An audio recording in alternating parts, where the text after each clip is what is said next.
இந்த கதையினுடைய முடிவில் ஒரு 2 டிப்ஸ் கொடுத்துருக்கேன். 100% நீங்கள் ஃபாலோ பண்ணுங்கள். அந்த கோவத்தை மேனேஜ் பண்ணலாம். வாழ்க்கை ரொம்ப சந்தோஷமாக இருக்கும். அப்போ அந்த துறவி கேட்குறாரு, இந்த மரம் ஃபஸ்ட் எப்படி இருந்தது அப்படின்னாரு. ஃபஸ்ட்டு ரொம்ப அழகாக இருந்ததுங்க, இப்போ எப்படி இருக்குதுன்னு கேட்குறாரு. என்ன நிறையா தழும்புகள்லாம் இருக்குது அப்படின்னா. சரி, உங்களுக்கெல்லாம் கோவமெல்லாம் கம்மியாயிடுச்சா? எனக்கெல்லாம் கோவமெல்லாம் கம்மியாயிடுச்சு.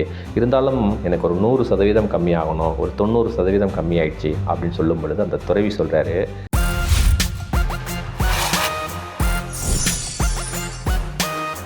அன்பு வணக்கம். ஒரு சூப்பரான கதையை பார்க்கலாங்க. அதாவது கோவம் ஆங்கர். சார், எனக்கு கோவம் வந்துகிட்டே இருக்குது சார், நான் என்ன தான் சார் பண்ணலாம் அப்படின்னு நிறைய கேள்விகள் நம்ம மனசுக்குள்ளே இருக்குது. ஆனால் ஒன்று புரிஞ்சுக்கிங்க, வாழ்க்கையில் மனுஷன் அப்படின்ட்டா, உயிர் அப்படின்னு இருந்தால் கோபம் வரணும். கோபம் வந்தால் தாங்க மனுஷன். இந்த கோபத்தை கண்ட்ரோல் பண்ணலாம், அதை தடுக்கலாம் அப்படிங்கிறது முட்டாள்தனம்.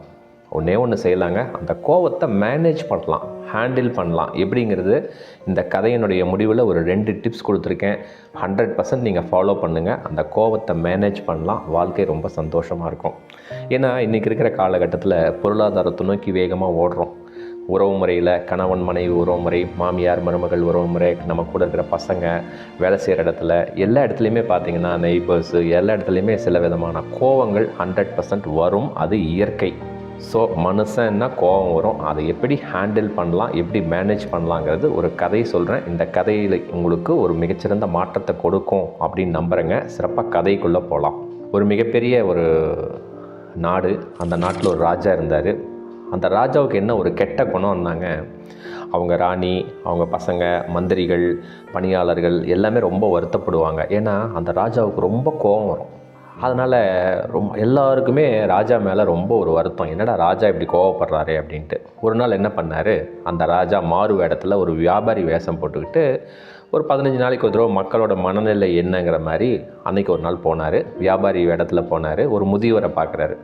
பார்த்துட்டு, என்னங்கய்யா, இந்த ஊர் ராஜாவை பற்றி உங்களுக்கு தெரியுமா அப்படின்னு சொல்லி கேட்குறாரு. உடனே அந்த முதியவர் சொல்கிறாரு, ஐயோ, அவன் பயங்கர கோவக்காரங்க, ரொம்ப தவறான மனுஷன், வீரம் இருந்தால் போதுங்களா, அவனுக்கெல்லாம் நாட்டை ஆளக்கூடிய தகுதியே இல்லை, ரொம்ப கோவக்காரன் அப்படின்னு சொன்ன உடனே அந்த ராஜாவுக்கு மனுஷெல்லாம் ரொம்ப கஷ்டமாக இருந்தது. ஏன்னா இவர் வியாபாரி வேடத்தில் இருக்கிற ராஜா, என்னடா இப்படி சொல்லிட்டாரு அப்படின்னு சொல்லிட்டு ஒரு குழந்தை, ஒரு 4வது 5வது படிக்கிற குழந்தைகிட்ட போயிட்டு, என்னம்மா ராஜாவை பற்றி உனக்கு தெரியுமாம்மா அப்படின்னு சொன்னோன்னே, ஐயோ, அந்த ராஜா ரொம்ப கோவக்காரரு, எனக்கு யாருக்குமே பிடிக்காது, எனக்கும் பிடிக்காது அப்படின்னு சொன்ன உடனே ராஜாவுக்கு ரொம்ப மனசு வருத்தமாயிடுச்சு, கஷ்டமாயிடுச்சு, குழப்பமாயிடுச்சு. அரண்மனைக்கு வந்துடுறாரு. என்னடா இந்த மாதிரி சொல்கிறாங்களே, இதிலேருந்து நம்ம விமோச்சனம் பண்ணியே ஆகணும்னு சொல்லிட்டு ஒரு துறவியை பார்க்க போகலான்னு சொல்லிட்டு பக்கத்து நகரத்தில் இருக்கிற ஒரு துறவியை பார்க்க போகிறார். அந்த துறவிக்கிட்ட தன்னோட சூழ்நிலையை சொல்கிறார். ஐயா, எனக்கு ரொம்ப கோபம் வந்துடுது, எனக்கு ஒரு வழி சொல்லுங்கன்னு. அந்த துறவி ஒரு பக்கத்து ரூமுக்கு போயிட்டு கை நிறைய ஆணி ஒரு சுத்தியை கொண்டு வந்து கொடுக்குறார். ஒன்றும் கவலைப்படாதீங்க ராஜா, உங்கள் அரண்மனையில் ஒரு நல்ல மரத்தை ஒன்று தேர்ந்தெடுத்துக்குங்க. எப்பப்போ உங்களுக்கு கோபம் வருதோ அந்த கோபம் வரும்போதெல்லாம் இந்த ஆணியை கொண்டு போய் அங்கே அடிங்க, இவ்வளோதான், நீங்கள் முடிச்சுட்டு வாங்க அப்படின்னோடனே, என்னடா இவர் சம்மந்தம் இல்லாமல் சொல்கிறாரே துறவி, சரி ஏதோ அவர் சொன்னால் ஏதாவது ஒரு பாயிண்ட் இருக்கும், நம்ம செயல்படுத்தலான்னு சொல்லிட்டு அந்த ஆணியை சுற்றியை வாங்கிட்டு போகிறாரு. அதே மாதிரி அரண்மனைக்கு போகிறாரு. சூழ்நிலைகள் ஏதாவது கோபம் வந்ததுன்னா தன் வார்த்தைகள்லாம் எதுவும் பேசாமல் ஒரு ஆணி அந்த சுற்றி எடுத்துகிட்டு அந்த மரம் நந்தவனத்தில் இருக்குது, அந்த பார்க்கில் இருக்குது, அங்கே போயிட்டு ஆணி அடிக்கிறாரு.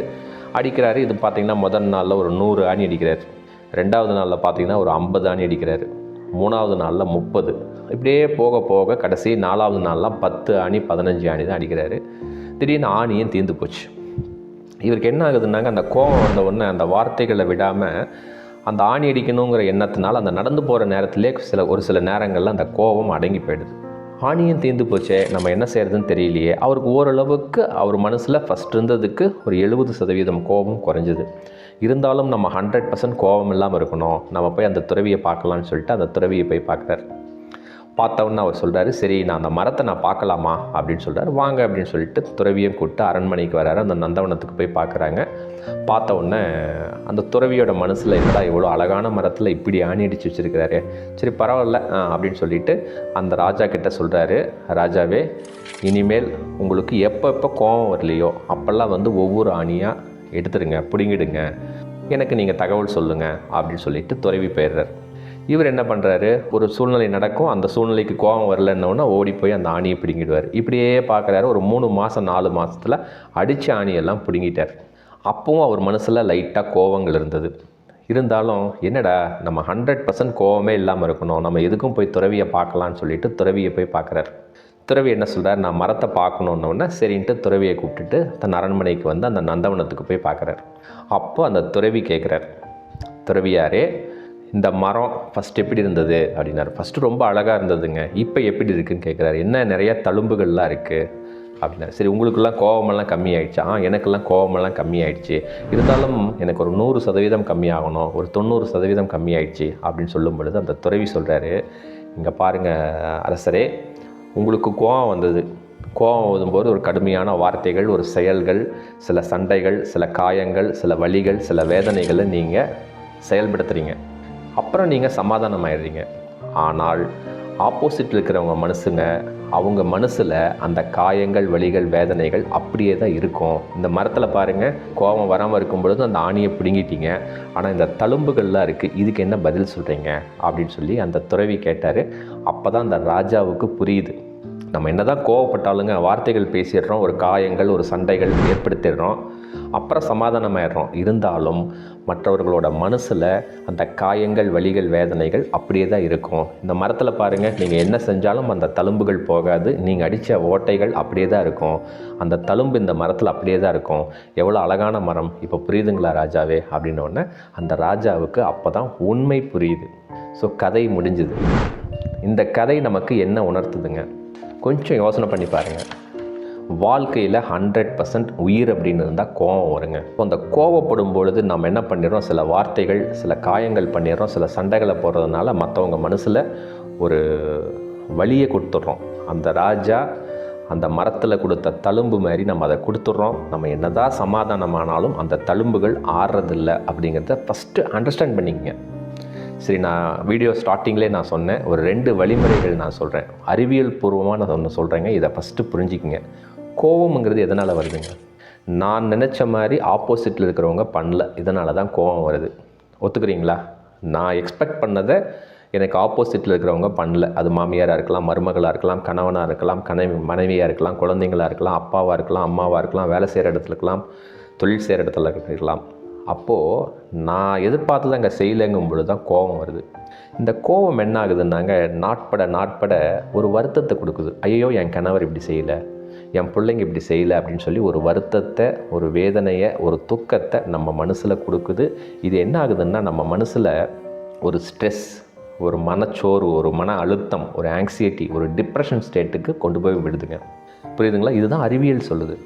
அதனால் நான் எதிர்பார்த்ததை அவங்க செய்யணும் அப்படின்னு நினச்சிங்கன்னா, செய்யலைன்னா பரவாயில்ல, அடுத்தது என்ன செய்யலாம் அப்படிங்கிற ஃபஸ்ட்டு ஸ்டெப்பு நீங்கள் முடிவுக்கு வாங்க. அவசரப்பட்டு சில வார்த்தைகள், சில வேதனைகள், சண்டைகள் போட வேணாம். இந்த வீடியோவில் ஃபஸ்ட்டு கண்டிஷன், ஃபஸ்ட்டு பாயிண்ட், இதை செயல்படுத்தி பாருங்கள், உங்கள் மனசில் ஒரு மிகப்பெரிய மாற்றம் வரும். 2வது விஷயம், கோபம் வருது, ஆப்போசிட்டில் இருக்கிறவங்க அந்த சூழ்நிலைக்கு செயல்படுத்துகிறாங்க அப்படின்னு தான் நம்ம சொல்கிறோம்.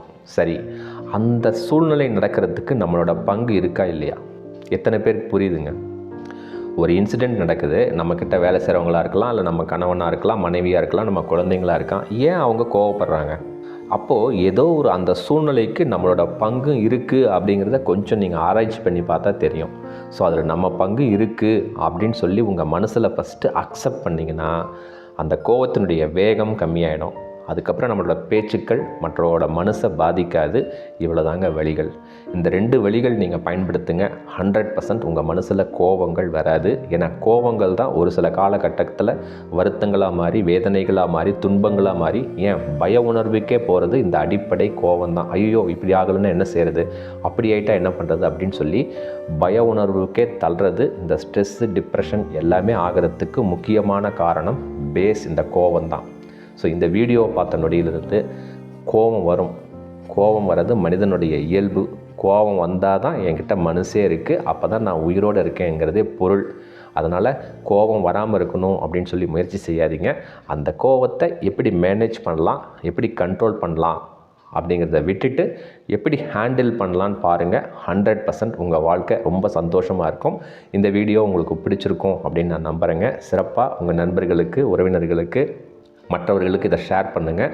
அடுத்த காணொலியில் இன்னும் ஒரு அற்புதமான தலைப்பில் நிறைவாக சந்திக்கலாங்க. மிக்க நன்றி, மகிழ்ச்சி.